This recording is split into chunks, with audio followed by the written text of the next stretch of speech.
Hello guys. ஒவ்வொரு வாட்டியும் என்னடா ஹோப்பை கொடுத்து ஏமாத்திட்டே இருக்கீங்க அப்படின்ற மாதிரி தான் கேட்க தோணுது இந்தியன் டீம் பார்க்கும்போது. இந்த third test match last test மேட்ச்க்கு ரொம்ப எதிர்பார்ப்போட நான் மேட்சை பார்த்தேன்.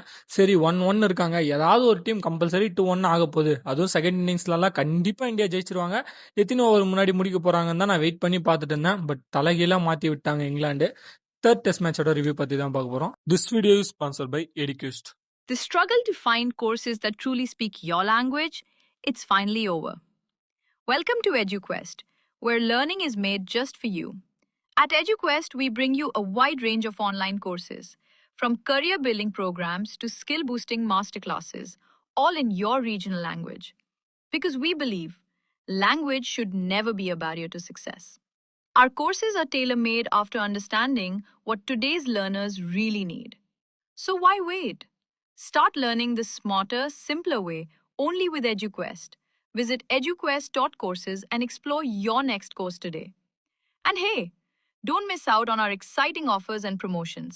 சரி வாங்க வீடியோக்குள்ள போயிடலாம். ஃபர்ஸ்ட் 2 டெஸ்ட் மேட்ச்லயும் பாத்தீங்கன்னா இங்கிலாந்து நாங்க சேஸ் பண்றோம் அப்படின்னு டாஸ் வின் பண்ணி முடிவு பண்ணாங்க. பட் இந்த லாஸ்ட் டெஸ்ட் மேட்ச் பாத்தீங்கன்னா பிச்சு கொஞ்சம் அன்இவனா இருந்தது. அதுவும் 4th and 5th டேலாம் ரொம்ப கஷ்டமா இருக்கும். ஃபர்ஸ்ட் ப்ரெடிக்ட் பண்ணி பென் ஸ்டோக்ஸ் நாங்க ஃபர்ஸ்ட் பேட்டிங் பிடிக்கிறோம் அப்படின்னாங்க. பேஸ் பால் அப்படின்ற ஒரு அப்ரோச் அப்படியே தலைகீழ கை விட்டுட்டு பாத்தீங்கன்னா ப்ராப்பர் டெஸ்ட் கிரிக்கெட் ஆனாங்க. 2.5 அப்படின்ற ஒரு ரன் ரேட்ல ஃபர்ஸ்ட் டே வந்து முடிஞ்சது.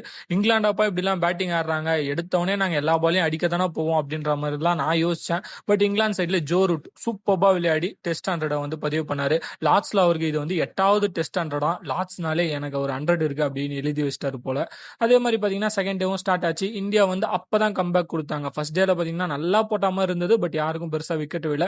நிதிஷ்குமார் ரெட்டி தான் பாத்தீங்கன்னா இந்தியாவோட டாப் பவுலரா இருந்தாரு. ஒரே ஓவர்ல 2 இங்கிலீஷ் ஓபனர் எடுத்திருந்தாரு. தென் டே 2 ஸ்டார்ட் ஆச்சு. டே 2 ஃபர்ஸ்ட்லயே பாத்தீங்கன்னா ஜஸ்பிரீத் பும்ரா இந்தியாவுக்காக பிரேக் த்ரூஸ் கொடுத்தாரு. அவர் எடுத்த இந்த 5 ஃபேர்ல பாத்தீங்கன்னா 4 விக்கெட் பாத்தீங்கன்னா போல்டுலயே எடுத்திருந்தாரு. இங்கிலாந்து பாத்தீங்கன்னா 387 அப்படின்ற ஒரு ஹியூஜ் டோட்டல் பாத்தீங்கன்னா இந்தியாவுக்கு போஸ்ட் பண்ணியிருந்தாங்க. ரீசன் பாத்தீங்கன்னா எப்பவும் போலதான் இங்கிலாந்தோட lower order Jamie Smith, Brydon Carse இப்படி அவங்களோட பவுலர்ஸ் எல்லாம் பாத்தீங்கன்னா ஒரு நல்ல ஸ்கோர் அடிச்சு இங்கிலாந்து ஒரு நல்ல பொசிஷனுக்கு கூட்டிட்டு போயிட்டு இந்தியா வந்து அவங்களோட செகண்ட் பேட்டிங்ல பாத்தீங்கன்னா இங்கிலாந்துக்கு எப்படி ஜோ ரூட் வந்து ஸ்ட்ராங்கா ஒரு பக்கம் நின்னாரு, அதே மாதிரி நம்ம கேஎல் ராகுல் நின்னாரு. கருண் நாயர் அகைன் ஒரு 40+ அடிச்சுட்டு பாத்தீங்கன்னா அவுட் ஆயிட்டாரு. இந்தியா டே 2 முடிவுலயே பாத்தீங்கன்னா 3 விக்கெட்டை லூஸ் பண்ணிட்டாங்க. டே 3ல பாத்தீங்கன்னா கேஎல் ராகுல் அண்ட் ரிஷப் பண்ட் இவங்களோட பார்ட்னர்ஷிப் ரொம்ப சூப்பராகவே இருந்ததுங்க. தென் அதுக்கப்புறம் ரிஷப் பண்ட் அண்ட் ரவீந்திர ஜடேஜா எப்பெல்லாம் வந்து இந்தியா ஒரு கிரிட்டிக்கலான சுச்சுவேஷன்ல இருக்காங்களோ அப்பெல்லாம் ஜடேஜாவோட பேட்டிங் தான் வந்து இந்தியாவை காப்பாத்திருக்குன்னு சொல்லலாம். தொடர்ந்து பாத்தீங்கன்னா கிட்டத்தட்ட 3வது 50 அவரோட ஃபர்ஸ்ட் இன்னிங்ஸ்ல அடிச்சிட்டாரு. தென் அதுக்கப்புறம் நிதிஷ்குமார் ரெட்டி, வாஷிங்டன் சுந்தர் இவங்கெல்லாம் ஆடும்போது கிட்டத்தட்ட ஒரு 30 to 40 ரன்ஸ் லீடு கிடைக்குமா அப்படின்னு நினைக்கும் போது டக்கு நம்மளோட டெய்லண்டர்ஸ் பாத்தீங்கன்னா அவுட் ஆயிட்டு 387 அப்படின்னு சொல்லிட்டு 2 ஸ்கோரும் பாத்தீங்கன்னா ஈவன் ஆயிடுச்சு. லாஸ்ட்ல இதுதான் ஃபர்ஸ்ட் டைமா 2 ஸ்கோரும் ஃபர்ஸ்ட் இன்னிங்ஸ்ல ஈவன் ஆகுறது. சரிப்பா இங்கிலாந்து இதுக்கப்புறம் எல்லா கோட்டையும் அழிங்க, முதல்ல இருந்து ஆரம்பிக்கலாம்னு ஆட ஆரம்பிச்சாங்க.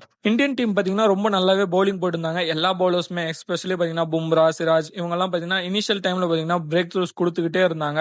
இங்கிலாந்து பாத்தீங்கன்னா டக்குன்னு ஒரு குறிப்பிட்ட டைம்ல விக்கெட்டை விட்டு 192 தாங்க போஸ்ட் பண்ணாங்க. இந்த ஸ்கோரை பார்த்துட்டு நான் என்னன்னா இங்கிலாந்து கண்டிப்பா தோத்துருவாங்க இந்த டெஸ்ட் மேட்சை, இந்தியா 2-1 மாத்த போறாங்கன்னு நினைச்சா டே 4 முடிவுலயே பாத்தீங்கன்னா இந்தியா வந்து 3 விக்கெட்டை லூஸ் பண்ணிட்டாங்க. ஆகாஷ் தீப் வந்து ஒரு ஓசி விக்கெட் நைட் வாட்ச்மேன் விட்டா கூட 3 குரூஷியலான பேட்ஸ்மேன்ஸ் பாத்தீங்கன்னா அவுட் ஆயிட்டாங்க.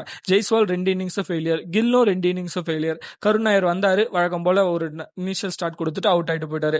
கேஎல் ராகுல் மட்டும் நின்னாருங்க. சரி ரிஷப் பண்ட் இருக்காங்க, ஜடேஜா இருக்காங்கலாம் நினைக்கும் போது 5th டே ஸ்டார்ட் ஆச்சு. பிச்சு ரொம்ப அன்இவனா இருந்துச்சு. எல்லாருக்குமே பாத்தீங்கன்னா கிளவுல வாங்கிட்டு போகுது, டக்குன்னு பார்த்தா வந்து ஸ்டெம்ப் அடிக்குது, அந்த மாதிரி எல்லாரும் அவுட் ஆயிட்டு இருந்தாங்க. பட் ரவீந்திர ஜடேஜா பாத்தீங்கன்னா ஒரு பக்கம் நங்குரம் மாதிரி ஸ்ட்ராங்கா நின்னுட்டாரு.